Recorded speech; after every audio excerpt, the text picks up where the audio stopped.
Halo Sobat Trader, kembali lagi bersama saya Widiansyah Muhammad Kahfi di channel Didimax Official. Tentunya pusatnya edukasi dan bimbingan trading forex, gold, dan indeks gratis. Nah, teman-teman, di kesempatan video kali ini saya akan bahas terkait time frame ya. Mungkin sebagian teman-teman masih pada bingung nih cara menggunakan time frame gitu kan ya. Time frame berapa sih yang terbaik untuk trading kita, dan seperti apa sih penggunaan time frame di dalam trading ya. Nah, di sini di video kali ini kita akan bahas tuntas semuanya tentang time frame. Kita langsung aja ke pembahasannya. Yuk, langsung. Nah, teman-teman, kita di sini udah ada di dalam chart atau grafik XAUUSD ya, yaitu di platform MetaTrader ya khususnya. Nah, teman-teman, pada umumnya time frame itu ada beberapa time frame. Kita bisa hitung dulu ya. Yang pertama mulai dari M5 ya. M1 dulu atau 1 menit. M5 berarti 5 menit, M15 15 menit, M30 30 menit, H1 berarti 1 hour atau 1 jam, H4 berarti 4 jam, D1 berarti daily atau harian, W1 atau weekly berarti mingguan, dan MN. Di sini yang terakhir MN ya, atau monthly atau bulanan. Nah, kalau kita bisa hitung semuanya berarti total time frame itu ada 1, 2, 3, 4, 5, 6, 7, 8, 9 ya teman-teman. Pada umumnya ada 9 time frame. Mungkin ada beberapa platform yang berbeda ya tentunya. Salah satunya yaitu di TradingView. Mungkin teman-teman sebagian yang suka menggunakan analisis teknikal di TradingView, itu ada beberapa time frame tambahan kalau misalkan di TradingView. Tapi kalau misalkan secara umumnya itu di MetaTrader ada 9 time frame ya. Nah, ini yang paling penting teman-teman. Ada beberapa memang time frame yang perlu kita perhatikan atau perlu kita gunakan ya. Nah, kalau misalkan berbicara tentang time frame terbaik itu time frame berapa, nah ini tergantung ke gaya trading teman-teman masing-masing kayak gitu. Nah, kita berbicara dulu ke gaya trading pilihan teman-teman masing-masing ya. Pada umumnya gaya trading itu ada 3 bagian, yaitu yang pertama scalping atau bisa dibilang sebagai trading pendek ya, trading pendek-pendek. Lalu yang kedua itu trading harian atau bisa dikatakan sebagai intraday. Jadi kita in dan outnya itu pada hari tersebut kayak gitu. Nah, ada lagi yang terakhir yaitu swing trading ya. Nah, swing trading ini meliputi ke aspek dimana memang tradingnya itu jangka panjang, lebih ke jangka panjang, bisa lebih dari dalam 1 hari atau bahkan lebih dari 1 minggu kayak gitu. Nah, itu ya teman-teman bagian-bagian dari gaya-gaya trading masing-masing. Nah, salah satu contoh cara penggunaannya. Contoh misalkan kita mau gaya tradingnya itu menggunakan scalping ya, atau jangka pendek. Ya, pendek-pendek. Misalkan ya bisa kita masuk di dalam 1 jam tersebut, lalu nanti bisa keluar misalkan 2 atau sampai 3 jam kemudian. Nah, itu ada beberapa yang perlu kita perhatikan ya di time frame-nya, cara penggunaan time frame-nya. Nah, salah satunya yaitu paling minimal ya. Paling minimalnya itu kita bisa menggunakan time frame M15, teman-teman. Time frame M15. Kenapa sih time frame M15? Kenapa sih nggak time frame M5 atau M1 gitu ya? Karena M1 dan M5 itu terlalu pendek banget, teman-teman, atau terlalu random. Yang dimana ya secara harfiah kalau misalkan time frame semakin kecil itu semakin noise-nya itu besar kayak gitu. Apa sih noise-nya? Jadi maksud dari noise ini itu false signalnya teman-teman.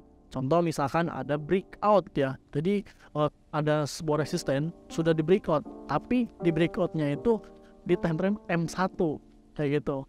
Nah, bisa dibilang breakout tersebut itu lemah teman-teman kayak gitu. Jadi kurang proven lah bisa dikatakan. Jadi kurang kuat sinyal breakout tersebut kayak gitu. Nah, kan secara teori kalau misalkan resisten udah breakout nih, kita bisa ambil posisi buy dong untuk penerusannya kayak gitu kan. Malah misalkan harganya berbalik, itu karena kita menggunakan time frame terlalu kecil kayak gitu di M1 dan M5 kayak gitu ya. Nah, M15 ini masih cukup lumayan ideal, cukup lumayan memungkinkan untuk kita bisa gunakan sebagai tradingan kita, kayak gitu. Nah, contoh misalkan di M15, nah pada tampilannya seperti ini, kayak gitu ya. Nah, akan tetapi M15 ini pun kita biasanya menggunakan metode, bukan dari pola-pola candlestick, kayak gitu. Kenapa sih di temprem kecil kita kurang proven atau tidak disarankan untuk melihat dari pola-pola candlestick? Karena tadi semakin kecil temprem itu semakin besar noise-nya atau semakin besar false-nya. Jadi kalau misalkan ada pola-pola candlestick yang memang muncul di temprem kecil, contoh misalkan M15 ke bawah, M15, M5, M1, kayak gitu ya, itu kurang disarankan teman-teman untuk kita bisa menggunakan gaya metode trading dengan pola-pola candlestick. Yang paling ideal apa? Yang paling ideal minimal kita bisa mengetahui, oh di sini nih di temprem 15 ternyata udah membentuk misalkan ada pattern. Nah, kalau pattern itu bisa teman-teman ya, kalau misalkan pattern atau pola-pola pola-pola grafik ya, pola-pola grafik beda ya. Candlestick pattern sama pattern yang contoh misalkan ada double top, ada double bottom, nah seperti itu. Nah, kalau misalkan pattern memang grafik pattern seperti itu, kita bisa lihat di temprem kecil, contoh misalkan di M15 khususnya ya. Kalau misalkan M5, M1 memang bisa, tetapi tadi risikonya terlalu besar teman-teman, karena tadi yaitu noise-nya semakin banyak atau terlalu random, kayak gitu ya. Itu yang harus diperhatikan. Nah, contoh misalkan di sini di M15, oh ternyata di M15 sudah membentuk head and shoulders, contoh misalkan ya, kita bisa curi start di M15 tersebut, kayak gitu. Nah, itu salah satu kelebihan temprem kecil ya. Jadi nggak hanya banyak kekurangannya juga temprem kecil itu, ada kelebihannya juga, yaitu kita bisa curi start, kayak gitu ya, curi start. Akan tetapi tadi tentunya risikonya teman-teman terlalu agresif, kayak gitu. Bisa dibilang kita kalau misalkan menggunakan temprem kecil itu trading agresif, jadi tanpa adanya konfirmasi yang memang kuat, kayak gitu. Nah, lalu misalkan tadi ya udah kita bahas cara scalping di temprem kecil, bisa menggunakan M15 teman-teman. Kalau saya pribadi biasanya di M15 ya, di M15 atau M30, kayak gitu. Nah, lalu misalkan saya nggak terlalu bisa untuk scalping gitu ya, karena memang terlalu pendek ya gitu. Mungkin lebih ke jangka menengah atau bisa kita ambil langkah intraday. Nah, kalau misalkan saya boleh saranin ya teman-teman, khususnya teman-teman yang masih awam, ini metode atau gaya trading yang memang cukup populer dan cukup low risk ya, bisa dibilang khusus untuk teman-teman pemula nih, kayak gitu ya. Kita bisa ambil intraday aja, berarti tradingnya harian, jadi kita bisa masuk di hari tersebut, jadi keluar juga di hari tersebut, kayak gitu. Nah, time frame yang kita gunakan ya, time frame yang sering digunakan yaitu di M30 ke atas, berarti udah masuk ke H1 nih ya, berarti udah masuk ke per jam, kayak gitu, H1 dan H4. Nah, ini teman-teman, contoh misalkan di sini saya buka di time frame H1 ya, nah di XAUUSD H1, kayak gitu. Nah, tampilannya seperti ini. Jadi per satu candlenya itu per 1 jam ya, pembentukan satu candlenya per 1 jam.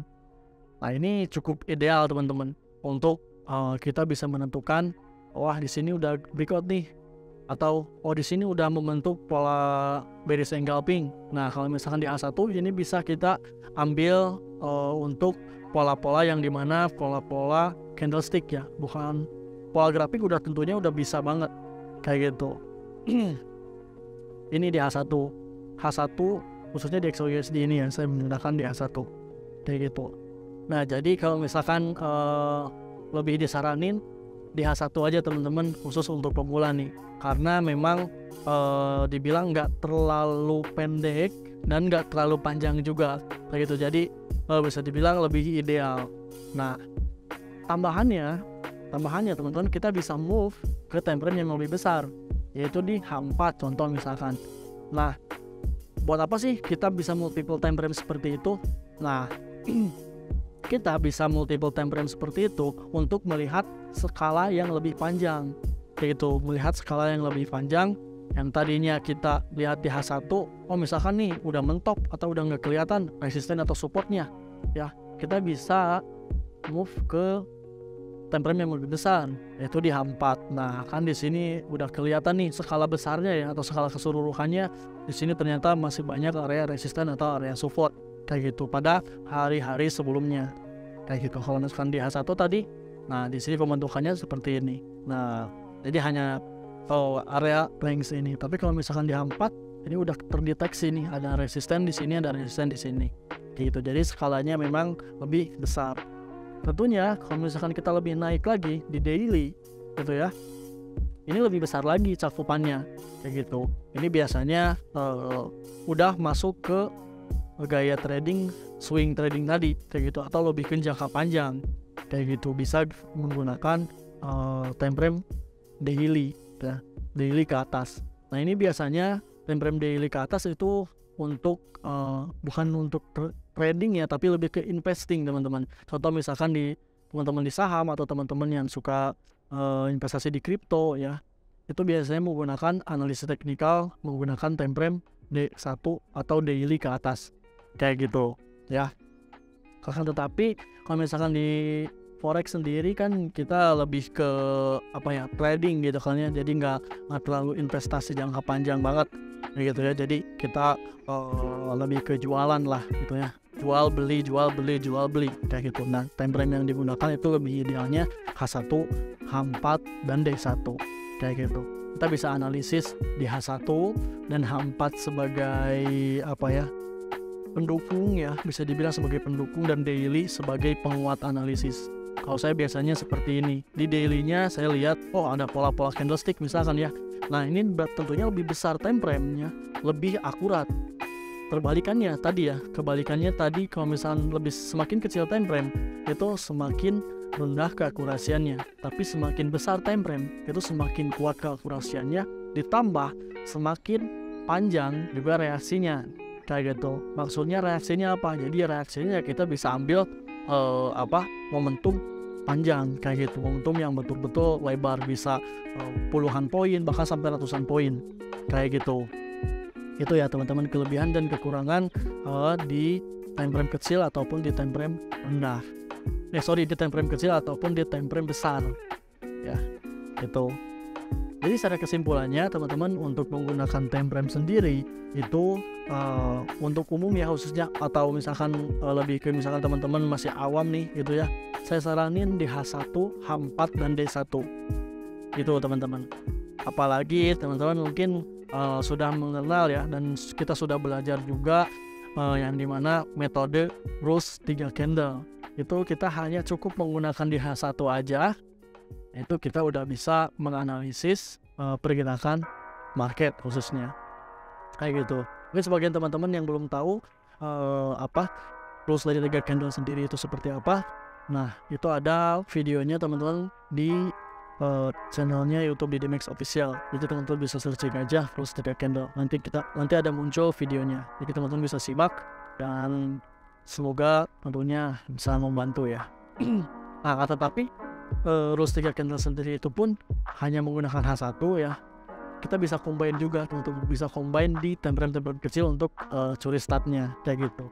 Mungkin nanti di video berikutnya kita akan bahas ya.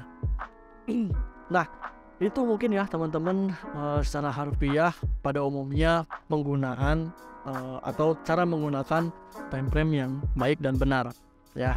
Secara kesimpulannya tadi, yang pertama poinnya itu semakin kecil time frame, semakin kecil juga atau semakin rendah juga keakurasiannya, atau semakin besar noise-nya ya, semakin banyak noise-nya, jadi semakin banyak false signalnya. Begitupun sebaliknya, semakin besar time frame ya, semakin besar juga keakurasiannya, dan semakin panjang juga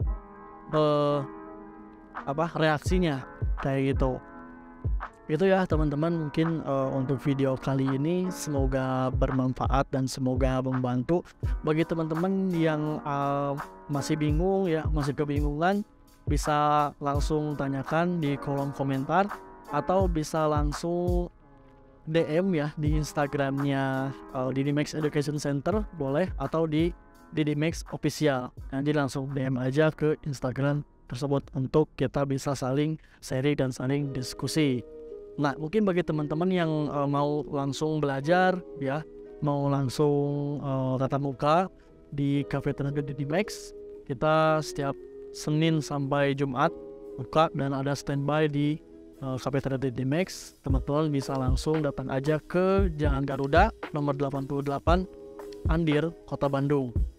Ya, tentunya tidak ada dipungut biaya apapun, alias gratis. Teman-teman bisa langsung datang aja, atau bisa konfirmasi dulu terkait kedatangan teman-teman untuk belajar langsung, yang tentunya sekali lagi gratis, karena Didimax merupakan pusat edukasi trading forex gratis ya. So, mungkin kita cukupkan sekian untuk video kali ini. Semoga bermanfaat ya. Sampai jumpa di video berikutnya. Saya Widiansyah Muhammad Kahfi pamit undur diri. Wassalamualaikum warahmatullahi wabarakatuh. Salam sehat, salam sukses, dan salam profit konsisten selalu. Bye-bye.